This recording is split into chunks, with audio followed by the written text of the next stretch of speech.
Arrakis, home of the mighty sandworms, the great desert storms, the mysterious Fremen, and the spice. Today, 6 players representing the different factions will fight for control of this world. They are House Harkonnen, cruel and devious. They control 4 traders of other factions, and wield more treachery. The Emperor, who wields power over the galaxy, yet has no foothold on Arrakis itself. The Spacing Guild controls the space lanes. Only through them can one go on and off the planet. The Fremen, the natives of the land who can survive the storms, fight as mighty warriors, and ride the giant sandworms. House Atreides, who have the power of the Kwisatz Haderach, who can see beyond their eyesight. And finally, the Bene Gesserit, women with mysterious powers who can see into the future, and whose use of the voice can bend others to their will. The faction which controls 3 strongholds wins the planet. An alliance of 2 factions will need 4 strongholds to win. The factions are set up across the world. The 2 houses hunker down in their cities of Carthag and Arrakeen, both protected by the shield wall. The guild have their base within the rocks of Tux Sietch, where the storm is currently passing over. They have spotted Fremen crawling among the rocks outside in the false wall south. Their home is set up at Sietch Tabr, on the other side of the world, right next to where spice is cropped up. The game begins with bidding on treachery cards. Atreides buys 1. Harkonnen buys 2, which brings them 4. The Emperor buys 1. The Space Guild buys 1. And the Fremen buy 1. After movement, we find that Harkonnen and Atreides moved troops onto their homes, bringing Bene Gesserit members with them. House Harkonnen sent ornithopters out to harvest the spice along the rock outcroppings. Rather than contesting them, the Fremen sent troops down to Cielagos South to take the spice there. A great worm appeared at the Red Chasm to eat the spice churned up by the sandstorm. Treachery cards were bid on and purchased by the Emperor, the Spacing Guild, the Fremen, Atreides, and the Bene Gesserit. The Spacing Guild landed atop the Fremen at Cielagos South and began a combat. Esmar Tuek led the attack, but he was a traitor for the Fremen, and they were defeated outright. Spice, meanwhile, was exploding in the Haga Basin right by Carthag, and the appearance of a great worm brought forth the Nexus, allowing factions to make alliances. The Emperor formed an alliance with House Atreides, and the Bene Gesserit formed an alliance with the Space Guild. Treachery cards this time went to Harkonnen and the Emperor.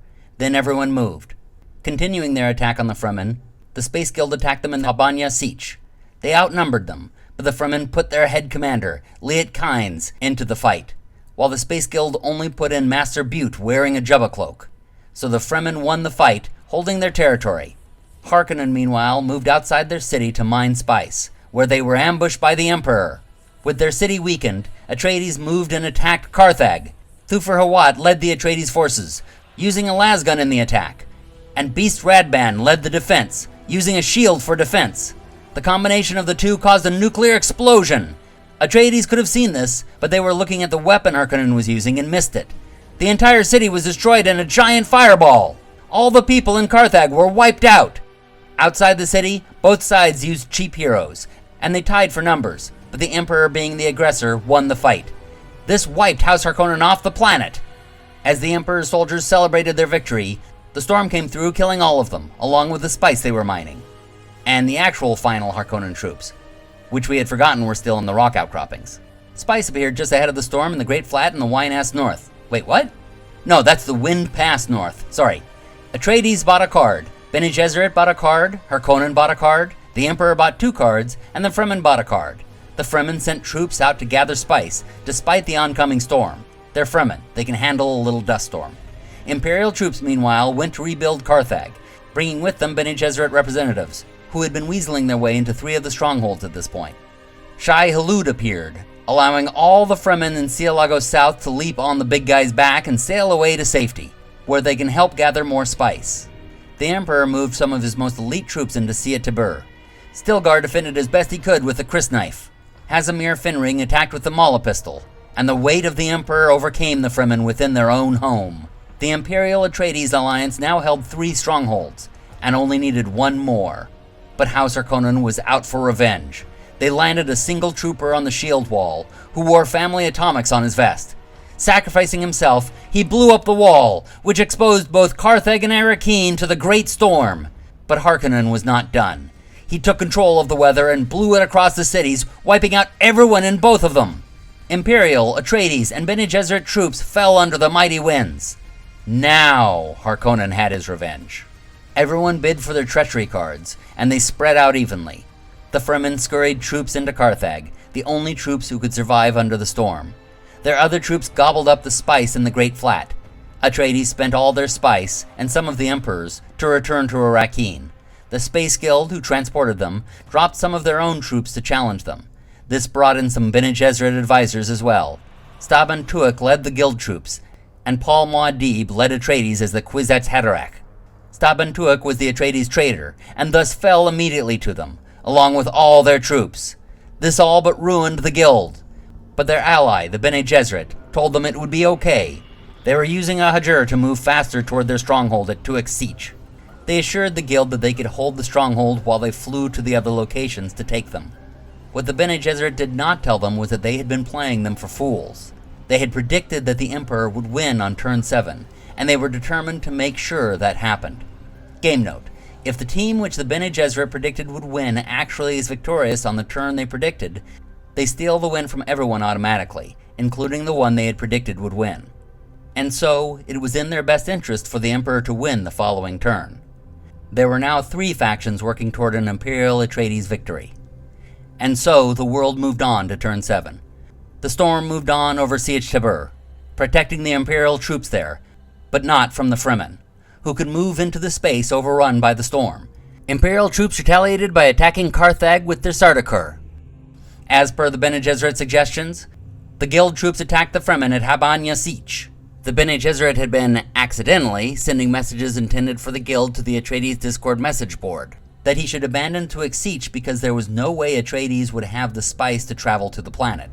Knowing that they could spend the Emperor's money because of their alliance, Atreides had made a plan to land there, much to the pretend surprise of the Bene Gesserit, who then turned into advisors and did not defend the location. The player claimed that she had not expected the Atreides to appear in such large numbers, and she had to preserve her troops. This would make it possible for the Empire and Atreides to win the game if they could win their 2 Imperial battles with the Fremen. But first was the battle with the Guild. Angry at their betrayal, the Guild's attack was haphazard, while the Fremen defense was furious. The Guild outnumbered them, but the Fremen used the spice to pump up their men. Okay, time for another game note. The official advanced rules of Dune create a complex system of combat which makes it very difficult for all players, who have to put spice into the fights or have their combat strengths be halved, creating difficult math. The Fremen are the only ones immune to this, so for our game, we made a house rule which reversed that, making it so that everyone fights at full strength, but the Fremen are allowed to use spice to double their combat strength. As such, the Fremen pumped up their troops with spice, and had them led by Althiam. This was enough to defeat the Guild, led by Master Butte. In Carthag, Chani led the defense against Captain Aramsham. They again used the spice to make themselves unbeatable. They had been saving up what they had collected on the Great Flat and Cielago, bidding no more than 1 or 2 on treachery cards so they could be strong in the battles where it counted.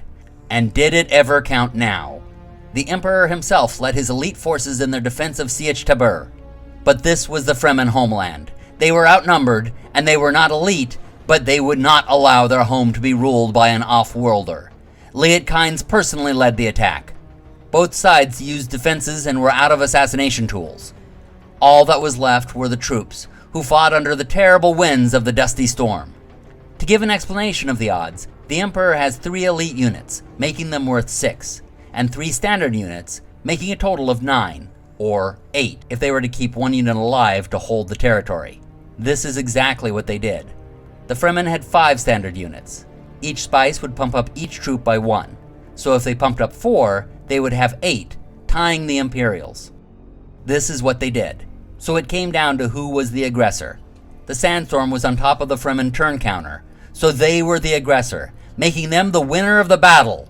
And as the storm cleared, Imperial troops lay sprawled upon the rocks, their blood harvested for its precious water by the Fremen.